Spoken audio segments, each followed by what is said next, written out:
ഓം ശാന്തി.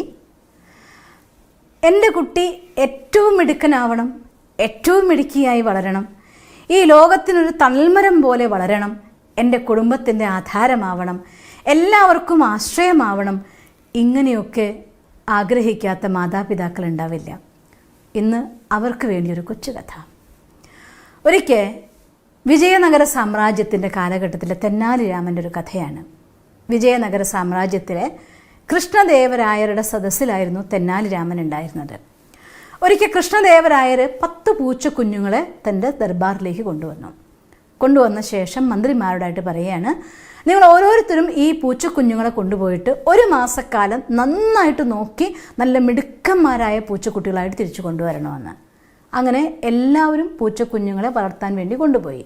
ഒരു പൂച്ചേനെ തെന്നാലി രാമനും കൊടുത്തു. അങ്ങനെ തെന്നാലി രാമൻ ആ പൂച്ചയെ കൊണ്ടുപോയി. 1 മാസം കഴിഞ്ഞു. രാജാവിൻ്റെ ഓർഡറാണ്, എല്ലാവരും ഇന്ന് വരുമ്പോൾ പൂച്ചകളെ കൊണ്ടുവരണം.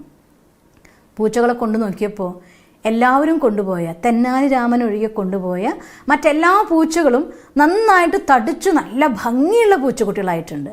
തെന്നാലി രാമൻ കൊണ്ടുപോയ പൂച്ചക്കുട്ടി വളർന്നിട്ടൊക്കെയുണ്ട്, പക്ഷേ അങ്ങനെ തടിച്ചു വന്നിട്ടൊന്നുമില്ല, ഒരു മെലിഞ്ഞ പൂച്ചക്കുട്ടിയാണ്.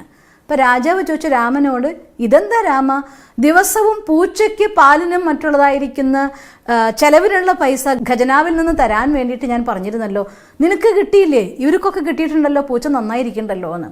അപ്പോൾ തെന്നാലി രാമൻ പറയുകയാണ്, എന്ത് ചെയ്യാനാണ് അങ്ങുന്നേ, എൻ്റെ പൂച്ച പാലേ കുടിക്കില്ല, എനിക്ക് എന്ത് ചെയ്യാൻ പറ്റുമെന്ന് പറയും. അപ്പോൾ രാജാവ് ഉടനെ തന്നെ ആജ്ഞാപിക്കും, പാല് കൊണ്ടുവരൂ, എല്ലാ പൂച്ചകളുടെ മുന്നിൽ വെക്കാൻ പറഞ്ഞു. 10 പൂച്ച കുഞ്ഞിനും പാല് കൊടുക്കാൻ പറഞ്ഞു. പൂച്ച പാല് കുടിക്കാതിരിക്കില്ല, നീ വെറുതെ പറയാന്ന് പറയും. അങ്ങനെ പാല് കൊണ്ടുവരും, എല്ലാ പൂച്ചകളുടെ മുന്നിലും വെക്കും. തെന്നാലി രാമൻ്റെ പൂച്ച പാല് കുടിക്കാൻ കൂട്ടാക്കില്ല. പൂച്ച പാല് കുടിക്കാതിരുന്നപ്പോൾ രാജാവിന് അത്ഭുതമായിപ്പോയി, ഇതെന്താ ഇങ്ങനെയെന്ന് പറയും. അപ്പോൾ പറയും, എൻ്റെ പൂച്ച പാല് കുടിക്കില്ല, പക്ഷേ എലീനെ പിടിക്കും, ഈ പൂച്ചകളൊക്കെ വിട്ടു നോക്ക്, അവർ എലിയെ കൊണ്ടുവന്ന് നോക്കാമെന്ന് പറയും. അങ്ങനെ ഈ 10 പൂച്ചകളെയും കൊട്ടാരത്തിനുള്ളിലേക്ക് വിട്ടു. പല പൂച്ചകളും പലയിടത്തും പോയി കിടന്നുറങ്ങി. തെന്നാലി രാമൻ്റെ പൂച്ച അന്വേഷിച്ച് കണ്ടുപിടിച്ച് ഒരു എലീനെ പിടിക്കുകയും ചെയ്തു. അപ്പോൾ ചോദിച്ചു, ഇതെങ്ങനെ സാധിച്ചു, എന്താണ് നീ ചെയ്ത പണിയും ചോദിക്കുക. അപ്പോൾ തെന്നാലി രാമൻ പറയും, എനിക്കൊരു കാര്യം നന്നായിട്ട് അറിയായിരുന്നു, കൊട്ടാരത്തിൽ പൂച്ചകളെ വേണമെന്ന് പറയുന്നുണ്ടെങ്കിൽ ആ പൂച്ചകൾക്ക് പിടിക്കാനുള്ള എലി ഇവിടെ വന്നിട്ടുണ്ടായിരിക്കണം. എലിയുടെ ശല്യമില്ലാതെ പൂച്ചയെ വളർത്തണം എന്നൊരു രാജാവ് വിചാരിക്കില്ല. അപ്പോൾ അങ്ങ് പൂച്ചയെ വളർത്താൻ തന്നതിൻ്റെ ഉദ്ദേശം എലീനെ പിടിക്കാൻ യോഗ്യരായിട്ടുള്ള പൂച്ചേനെ വളർത്താനാണ്, അല്ലാതെ ആഹാരം കഴിച്ച് എവിടെയെങ്കിലും കിടന്ന് ഉറങ്ങുന്ന ഒരു പൂച്ചേനെ വളർത്താനല്ല. അതുകൊണ്ട് തന്നെ ഞാൻ എന്ത് ചെയ്തെന്ന് വെച്ചാൽ, എൻ്റെ പൂച്ചക്കുഞ്ഞിനെ കൊണ്ടു ചെന്നന്ന് നല്ല തളച്ച പാല് വെച്ച് കൊടുത്തു. പൂച്ചക്കുട്ടി പാല് കണ്ടു കുടിക്കാൻ ഓടി വന്ന് തലമുക്കി അതിൻ്റെ മുഖം പൊള്ളി. 2ാമത്തെ ദിവസം ഞാൻ തളച്ച പാല് കൊണ്ട് വെച്ച് കൊടുത്തു. പൂച്ചക്കുട്ടി പാല് കണ്ടപ്പോൾ വീണ്ടും വന്നു, അത് മുക്കാൻ നോക്കുമ്പോഴത്തേക്ക് അത് ചൂട് കണ്ടപ്പോൾ അതിന് മനസ്സിലായി തലേദിവസത്തെ അനുഭവം വിട്ട് ഓടി. പകരം അത് വിശപ്പ് സഹിക്കാൻ പൂച്ചയ്ക്ക് പറ്റില്ല, മൃഗമാണ്. അവിടെ തെരഞ്ഞ് കണ്ടുപിടിച്ച് അതിന് വേണ്ട ജീവൻ ആഹാരത്തിന് വേണ്ടി കണ്ടെത്താൻ തുടങ്ങി. അങ്ങനെ എൻ്റെ വീട്ടിൽ 1 മാസമായിട്ട് എൻ്റെ വീട്ടിൽ ദിവസവും ഇത് എലിയെ പിടിച്ച് തിന്ന് ജീവിക്കുകയാണ്. അതുകൊണ്ട് അതിന് പാലിനോട് ആസക്തിയില്ല, അത് എലിയെ പിടിച്ച് സ്വയം ജീവിക്കാൻ പഠിച്ചു എന്ന്. ഇതുപോലെ തന്നെയാണ് നമ്മുടെ മക്കളെ നമ്മൾ വളർത്തുന്ന സമയത്ത് അവർക്ക് വേണ്ട എല്ലാ സുഖവും സൗകര്യങ്ങളും മാത്രം കൊടുത്തുകൊണ്ട്, ഈ ആധുനിക കാലഘട്ടത്തിൽ അവർ ചെയ്യുന്നതിന് പകരം മാതാപിതാക്കൾ ജോലി ചെയ്ത് മക്കളെ അവരുടെ സ്കൂളിലെ വർക്ക് പോലും പാരൻസ് ചെയ്തു കൊടുത്ത് വളർത്തുമ്പോൾ, വേണ്ടതിലധികം സുഖം കൊടുക്കുമ്പോൾ, പണ്ടത്തെ കാലത്തേക്ക് ഒന്ന് തിരിഞ്ഞു നോക്കിയൊക്കെ അവർ 12 വയസ്സ് കഴിഞ്ഞ ഗുരുകുലത്തിലേക്ക് പറഞ്ഞു വിടുമായിരുന്നു. അവരുടെ രാജകീയ വസ്ത്രങ്ങളെ അഴിച്ചു മാറ്റി, അലങ്കാരങ്ങളെ അഴിച്ചു മാറ്റി, നിലത്ത് നടക്കുന്ന കാലുകളുമായിട്ട് നിലത്ത് തറയിൽ ഉറങ്ങി. എല്ലാ പുരാണങ്ങളും നിങ്ങൾ നോക്കിക്കോ, എവിടെയൊക്കെ ഗുരുകുലത്തിൻ്റെ കഥ പറയുന്നുണ്ടോ അവിടെയൊക്കെ സുഖം ത്യജിക്കാനും കർമ്മം ചെയ്യാനും പഠിപ്പിച്ചതാണ്. പക്ഷേ നമ്മുടെ കേരളത്തിൽ പ്രത്യേകിച്ചും ഞാൻ പറയുകയാണ്, പലപ്പോഴും വിദേശങ്ങളിലും മറ്റ് പല സംസ്ഥാനങ്ങളിലും ഞാൻ കണ്ടിട്ടുണ്ട്, ഓരോ കുട്ടിയുടെയും മുന്നിലതായിട്ടുള്ള കലയെ വികസിപ്പിക്കത്തക്ക രീതിയിൽ, അല്ലെങ്കിൽ അവർക്ക് എന്ത് ടാലൻ്റ് ഉണ്ടോ അതിനെ കൂടെ ഡെവലപ്പ് ചെയ്തുകൊണ്ട് ഒരു ലെവൽ കഴിഞ്ഞാൽ അതിൽ നിന്ന് ഏണിങ് ഉണ്ടാക്കി പഠിക്കാനുള്ളൊരു സപ്പോർട്ട് കൊടുക്കും.